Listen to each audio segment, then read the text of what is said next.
A ditadura do orgulho. Esse é o tema da lição esta semana. A ditadura do orgulho. 7 de fevereiro de 2026. Quero vos saudar com a paz do Senhor Jesus Cristo. Desejo que te vá tudo bem. Quem vos fala é o pastor Valdir dos Anjos.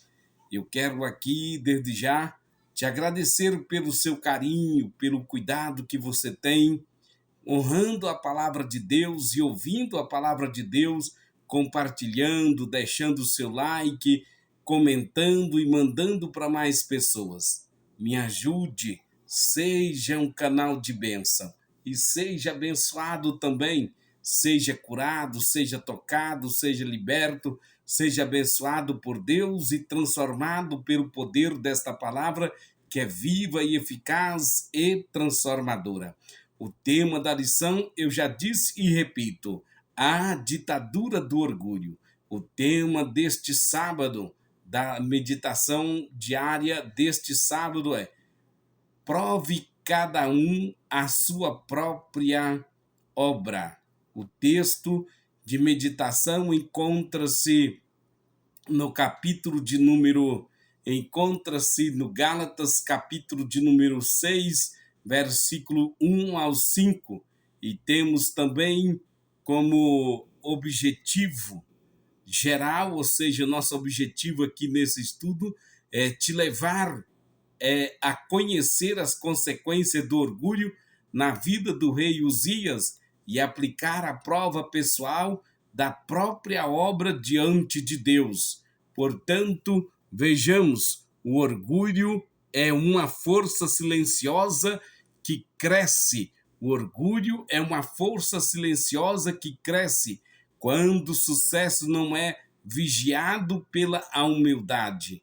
A Bíblia nos apresenta Uzias, um rei que começou bem, prosperou grandemente, mas terminou tragicamente. Veremos o texto de 2º livro de Crônicas, capítulo 26, nos mostra que não foi a falta de dons que destruiu Uzias, mas o excesso de confiança em si mesmo. E aqui entra uma frase muito importante para nós: o orgulho transforma conquistas em ruína quando o coração deixa de depender de Deus.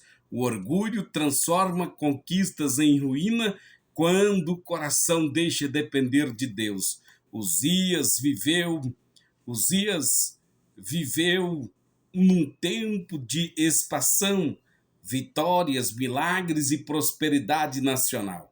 Contudo, ao confundir posição com permissão, autoridade com autonomia espiritual, ele atravessou limites estabelecidos por Deus. Oh, meu Deus! Será que estamos avaliando nossas obras diante de Deus ou apenas celebrando nossos resultados diante dos homens? Será que estamos avaliando nossas obras diante de Deus ou apenas celebrando nossos resultados diante dos homens? Compreenda o panorama. Eu fiz questão de fazer aqui um panorama bíblico de Uzias, atos e feitos. Idade: ao começar a reinar, Uzias tinha 16 anos de idade. Olha, Deus chama homens e mulheres que estão dispostos a te servir, tanto homens quanto idosos, como jovens, velhos e adolescentes. Deus sempre tem chamado. Reinou durante 55 anos em Jerusalém. Conduta espiritual inicial: ele fez o que era reto aos olhos do Senhor, enquanto buscou a Deus. Quando o homem vira as costas para Deus por causa do orgulho, achando-se autossuficiente, vira-se as costas para Deus para receber um abraço do diabo. Portanto, vejamos que fez o que era reto aos olhos do Senhor enquanto buscou a Deus. segundo livro de Crônica 26, 4, 5, conquistas, venceu os filisteus, subjugou os arábios e também meunitas, tornou-se temido entre as nações. Fortificação do reino, edificou torres em Jerusalém, fortaleceu muros, cidades e organizou seu exército militarmente. Portanto, ele deixou seu exército bem treinado, deixou um exército bem numerado e foi mestre na agricultura. Alguns dizem que ele até fabricou algumas armas de guerra na época, portanto, ele tinha amor pela lavoura e sabia prosperar, pois ele temia a Deus. Mas temos uma lição moral na vida de Uzias. Não é como se começa que define a história, mas como se termina. Não é como se começa que define a história, mas é como se termina. Ouve esta palavra, alimenta a sua alma, fortalece o teu espírito. Deus te abençoe. Seja abençoado. Portanto, vejamos que Uzias começou humilde, dependente, mas terminou orgulhoso e independente. E excluído, ele sabia que era rei, não sacerdote. Porém, mas decidiu exercer a função que Deus não lhe confiou. Vejamos nosso texto bíblico da leitura em classe esta semana, está no capítulo 26 de segundo livro de Crônicas, no versículo 3, 4. Vejamos, Uzias reinou jovem e fez o que era reto diante do Senhor. Bons começos são frutos da submissão espiritual. Quando se fortaleceu, exaltou-se o seu coração e se corrompeu. O orgulho nasce quando o sucesso não é acompanhado pelo temor. O orgulho nasce quando o sucesso não é acompanhado pelo temor. Os sacerdotes resistiram ao rei e lhe lembraram dos limites espirituais. Deus sempre levanta vozes de confronto para evitar a queda. Uzias se indignou, a lepra apareceu. O orgulho reage mal à correção e atrai o juízo divino. Lepra, isolamento e exclusão da casa do Senhor.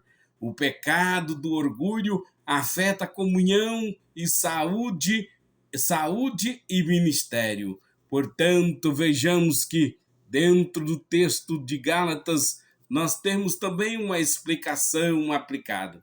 Restaurar o que caiu, com o espírito de mansidão. Quem prova sua obra não pisa nos caídos. Levar as cargas uns dos outros. A humildade gera cuidado, não competição. Versículo 3. Quem se julga ser alguma coisa, engana-se. O orgulho cria uma falsa identidade espiritual. Versículo 4. Cada um prove a sua própria obra. Portanto, vejamos que, antes de apontar Uzias, examine-se a si mesmo. Cada um levará seu próprio fardo. Responsabilidade pessoal diante de Deus é intransferível. Vejamos, dentro da exegese e da hermenêutica, Paulo ensina que a prova da obra é interna, não comparativa. Uzias comparou-se aos sacerdotes e achou que podia. Paulo diz: prove a sua própria obra. Liderança sem autoexame gera abuso espiritual. Igreja sem humildade gera queda coletiva. E vimos as consequências do orgulho na vida de Uzias. Corrupção, o coração se quebrou por dentro, no versículo de número 16. Versículo 18, desonra, vergonha pública. Versículo 19, enfermidade e humilhação. lepra até a morte. Versículo número 20, isolamento social, exclusão do convívio, exclusão da casa do Senhor. Deus resiste aos orgulhosos e soberbo, como está em Tiago, capítulo 4, versículo 6. O orgulho não apenas fere quem o carrega, mas afeta toda a comunidade.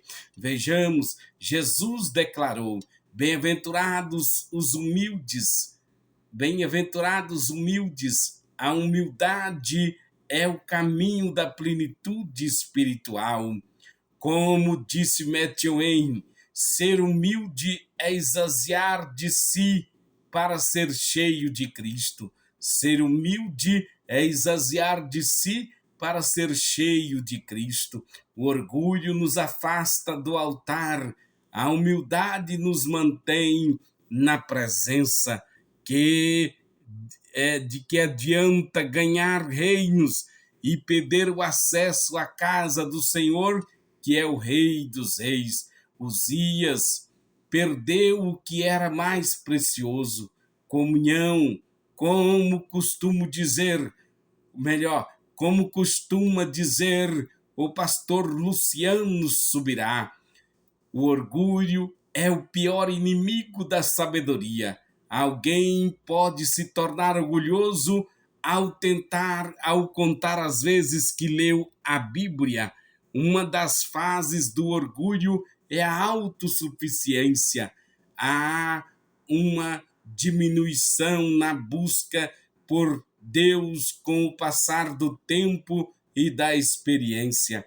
A oração de alguém cheio de orgulho não vai a lugar nenhum. Outra também, o pastor Josué Brandão também falou: o orgulho humano é o sentimento mais parecido com a natureza satânica. O orgulho humano é o sentimento mais parecido com a natureza satânica. Nada nos torna mais parecido com o diabo do que o orgulho. Nada nos torna mais parecido com o maligno do que o orgulho. Portanto, que hoje o Espírito Santo nos chama a provar nossas obras, a alinhar nossos limites e terminar bem, que nós, como líderes, pastores, professores, obreiros, todos os servos de Deus, caminhem em humildade, vigiemos em oração, vigiemos o nosso coração e devemos escolher obedecer antes de aparecer, servir antes de subir, depender antes de governar. Ó Senhor, livra-nos da ditadura do orgulho e ensina-nos a provar nossas obras diante de Ti. Amém.